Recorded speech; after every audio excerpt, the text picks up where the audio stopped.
Evening snacks എന്താ വേണ്ടേ? പഴംപൊരി ആക്കിയാലോ? Okay, അപ്പം നമുക്ക് സ്റ്റാർട്ട് ചെയ്യാം. വെരി സിമ്പിൾ സ്നാക്സ് ആണ്, ക്വിക്ക്ലി വേഗം റെഡിയാക്കാം.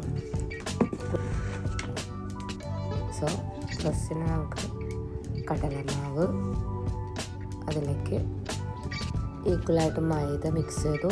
ഇതിലേക്ക് ടർമറിക് ആൻഡ് സോൾട്ട് മിക്സ് ചെയ്ത വാട്ടറാണ് യൂസ് ചെയ്തത്. പിന്നെ നമ്മുടെ ആവശ്യത്തിനുള്ള ഷുഗർ ആഡ് ചെയ്തു. ബാറ്റർ ഏകദേശം ലൂസായിട്ടുള്ളൊരു കൺസിസ്റ്റൻസിയിൽ റെഡിയാക്കിയെടുത്തു. ഇനി നമുക്കിതിലേക്ക് കറുത്ത എള്ള് ഇട്ട് കൊടുക്കാം. ദെൻ നമുക്ക് ബനാന സ്ലൈസ് ചെയ്ത് മാറ്റി വയ്ക്കാം. പാനിലേക്ക് ഓയിൽ ഒഴിക്കുക. ഓയിൽ ചൂടാകുമ്പോൾ ബനാന പീസസ് ഓരോ പീസസ് ആയിട്ടിടാം. തിരിച്ചു മറിച്ചിടാം.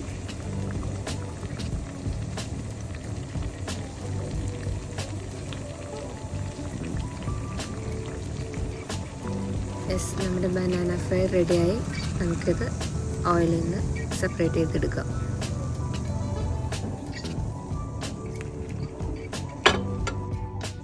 റെഡി.